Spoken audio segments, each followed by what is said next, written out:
Gimana Pak? Lagi Pak kita Pak. Part 2 Pak. Partisan 2 nih ya. Responsabilnya siap. Ini.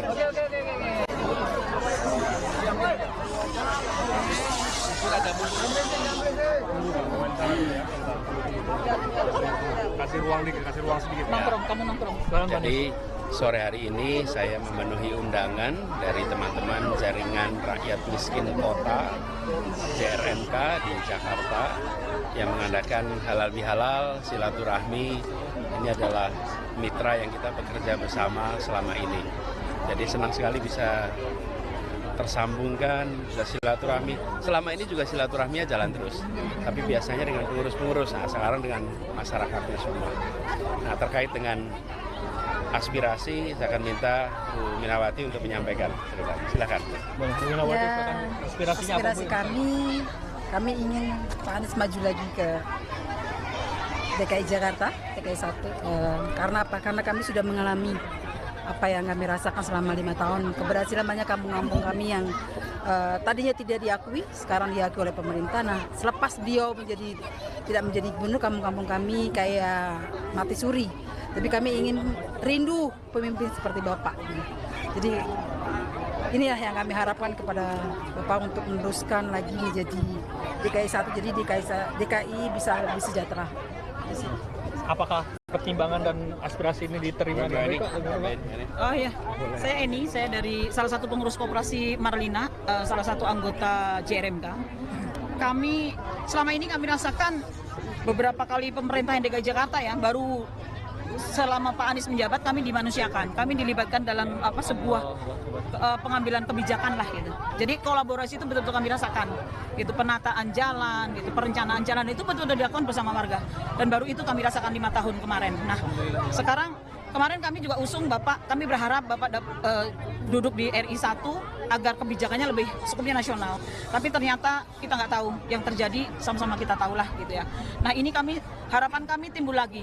Oh, coba kami dorong Bapak untuk kembali lagi duduk di DKI supaya masyarakat yang selama ini dimarginalkan, dianggapnya tidak ada, kami kembali dimanusiakan.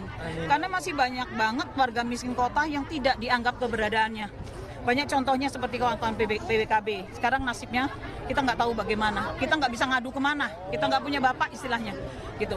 Semua penataan seolah-olah proyek yang Bapak canangkan ini stop sampai di sini. Gitu. Kami tidak mau. Kami ingin berlanjut kolaborasi itu. Kami ingin kembali lagi bekerja sama dengan pemerintah yang sesungguhnya lah. Gitu. Kami rindu pemerintahan yang yang dekat dengan rakyat, yang hadir bersama-sama kami.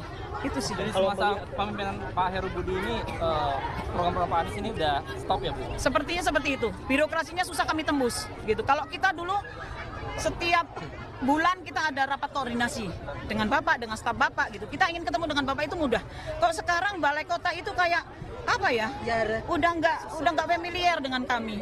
Kami dipingpong untuk memenuhi satu biro itu susah banget gitu. Jadi memang seolah-olah apa yang menjadi cita-cita kami untuk menata kampung kami ini sekarang mandek gitu loh. Ketakutan kami adalah kami digusur, kami ditiadakan, dianggap nggak ada, kembali menjadi gedung-gedung. Itu yang kami khawatirkan ke depan. Masa depan anak-anak kami tidak menentu. Gitu. Pak, dari berbagai macam persoalan yang lahir, Bapak tadi bilang ingin mengembalikan kondisi seperti semula, ini memperbaiki kondisi rakyat. Ini menjadi komitmen Bapak untuk maju, Pak, bisa jadi pertimbangan, Pak? Ya kan memang dari dulu misi yang dibawa adalah menghadirkan keadilan. Ketika saya tidak berada di dalam pemerintahan, di luar, maka kami membuat gerakan-gerakan. Ada gerakan Indonesia Mengajar, gerakan turun tangan, misinya sama. Misinya ingin menghadirkan keadilan, membereskan ketimpangan. Nah, kemudian ketika tugas di Jakarta itu dilaksanakan. Ketika kemarin mendapatkan tugas dalam Pilpres, itu juga misi yang kami bawa. Nah, sekarang saya memang dalam fase menakar, mempertimbangkan. Nah, yang menjadi keperhatian kita semua adalah bagaimana ketidakadilan itu terjadi dan tidak boleh dibiarkan. Jangan sampai Jakarta ini menjadi kota yang hanya memfasilitasi yang sudah makmur. Karena yang sekarang makmur dulu datang ke Jakarta juga nggak bawa apa-apa kok. Datang ke Jakarta berusaha. Nah, saya sedang menakar berdiskusi, berkonsultasi, tukar pikiran dengan berbagai pihak sebelum nanti memutuskan. Undangan partai politik itu partai politik mana aja Pak? Nanti. Oke, Nasdem mungkin Pak salah satunya Pak yang Nanti. ada di koalisi perubahan Pak. PKS. Memang itu aja. PDIP kan tim Bapak kan ada yang berencana maju Pak Sudirman Said. Ini sudah ada komunikasi juga Pak. Nggak ada. Ada yang di luar koalisi perubahan nggak Pak partainya Pak? Nanti kita tunggu sambil jalan dah. Biar teman-teman partai aja nanti. Pak, kalau kriteria wakil sudah ada gambaran Pak? Bulan Juli mau daftar Pak Bapak. Oh ya, dari mana kabar itu? Kabar dari lapangan Pak. Tanya ke lapangan begitu. Isunya boleh Pak? Cukup ya? Cukup.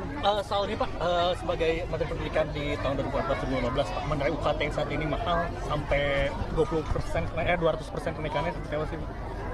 Ini pernah saya sampaikan pada saat kampanye kemarin.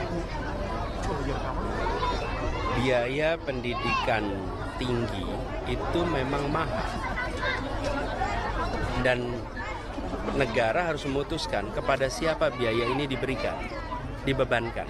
Kalau biaya itu dibebankan kepada keluarga lebih besar daripada diambil negara, maka yang mampu merasakan pendidikan tinggi adalah mereka yang sudah makmur. Negara harus mengalokasikan anggaran lebih banyak, menanggung biaya lebih besar. Siswa yang dari keluarga tengah, mau bilang miskin dia tidak miskin, mau bilang makmur dia belum, keluarganya makmurin cukup. Nah, yang tengah ini nggak ada programnya. Nah, bagaimana caranya? Caranya dengan alokasi anggaran yang lebih banyak. Kalau dikatakan bahwa pendidikan tinggi itu bukanlah utama, tidak. Di Indonesia pendidikan tinggi adalah eskalator sosial ekonomi. Yang mendapatkan akses pendidikan tinggi, derajat kesempatan pekerjaannya lebih tinggi, kesempatan sejahtera lebih tinggi. Karena itulah mengapa pendidikan tinggi itu harus dapat alokasi yang lebih banyak, sehingga tidak mengalami situasi seperti sekarang. Kalau seperti ini diteruskan, maka mereka yang bisa kuliah adalah dari orang tua yang sudah kuliah dan makmur. Yang keluarganya belum kuliah, belum makmur, nggak pernah bisa kuliah nantinya.